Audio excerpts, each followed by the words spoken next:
UP और उत्तराखंड की खबरों के लिए एबीपी गंगा को सब्सक्राइब करें और बेल आइकन दबाएं। एक तरफ यूपी में कोरोना का कहर जारी है तो दूसरी तरफ किसान यूनियन मुजफ्फरनगर और उसके आसपास के इलाकों में अपनी मांगों को लेकर धरना प्रदर्शन कर रहे हैं। कोरोना महामारी के दौर में जब प्रदर्शनों पर बैन है, इसके बावजूद भी किसान यूनियन ऐसा कर रहे हैं। सबसे गौर करने वाली बात यह कि इन प्रदर्शनों में सोशल डिस्टेंसिंग का पालन नहीं नजर आता, लेकिन फिर भी प्रदर्शन का दौर जारी है।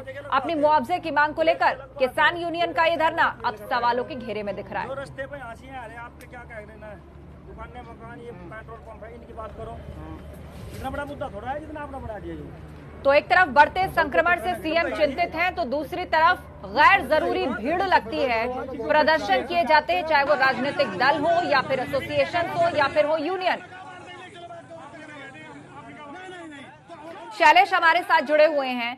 शैलेश, बढ़ते कोरोना केस जो है वो चिंता का सबब बने हुए हैं, लेकिन दूसरी तरफ हाल ही में हम देखें तो चाहे वो राजनीतिक पार्टियां हो, यूनियन हो, एसोसिएशन से जुड़े लोग हो, अपनी अपनी मांगों को लेकर प्रोटेस्ट करते हैं और इन प्रोटेस्ट के दौरान भीड़ इतनी जुटती है, सोशल डिस्टेंसिंग दिखाई नहीं देती है, तो ये भी एक बड़ी वजह बनते जा रहे हैं। भीड़ नहीं लगनी चाहिए पर फिर भी लग रही है।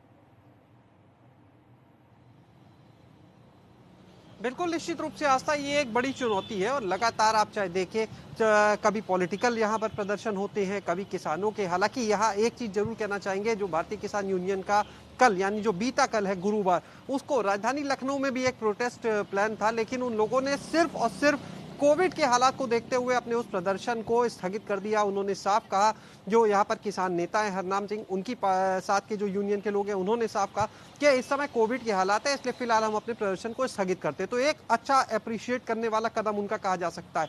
दूसरी तरफ अगर हम देखें तो जो पॉलिटिकल पार्टीज हैं, जो विपक्षी दल हैं, उनके प्रोटेस्ट लगातार जारी हैं। लगातार कभी हजरतगंज पर, कभी परिवर्तन चौक पर, कभी 10-90 चौराहे पर, जगह जगह उनके प्रदर्शन देखने के लिए मिलते हैं। इसके अलावा जो भर्तियां हैं, जो बेरोजगार हैं, उनके प्रदर्शन देखने के लिए मिलते हैं।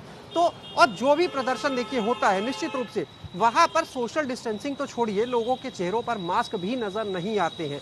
इसके बाद पुलिसकर्मी जाते हैं, उनको रोकते हैं, उनको एक गाड़ी में भरना। तो यानी जब वो लोग बैठते हैं प्रदर्शन के लिए, वहां से शुरू होने वाला ये सोशल डिस्टेंसिंग की धज्जियां उड़ाने वाला जो हालात होते हैं, ये तब तक चलते हैं जब तक उन लोगों को हिरासत में लेकर किसी और जगह ले जाकर रिलीज नहीं कर दिया जाता।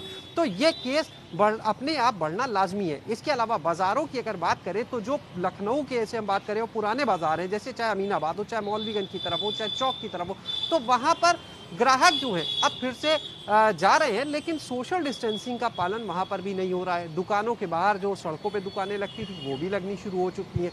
तो अब आप अगर देखें लखनऊ का हाल, तो वो ऐसा दिखेगा कि कोरोना नाम की कोई चीज है ही नहीं। जैसे लॉकडाउन के पहले हमें नजारा दिखता था, वैसा ही अब फिर से दिखने लगा है। तो शायद उसी का नतीजा है जो ये केस इतनी तेजी के साथ फैलते चले जा रहे हैं, और ये कब रुकेंगे कोई नहीं जानता। इलाज तो कोई है नहीं, एक ही इलाज है, सोशल डिस्टेंसिंग, मास्क, उसका इस्तेमाल नहीं हो रहा, उसका पालन नहीं हो रहा, तो रुकेगा कैसे? ये अपने आप में एक बड़ी चुनौती है। सरकारी कोशिशें, सरकारी प्रयास चलते हैं, लेकिन ये लोगों की भी जिम्मेदारी बनती है, क्योंकि एक वायरल डिजीज है, एयरबॉर्न भी है। मास्क पहनना, सोशल डिस्टेंसिंग बनाए रखना, हाइजीन का ध्यान रखना और अपना और सामने वाले का ख्याल रखना, ये जिम्मेदारी सीधे तौर पर लोगों पर भी आती है, जिसका ध्यान रखा जाना चाहिए। बहुत बहुत शुक्रिया शैलेश। अपडेट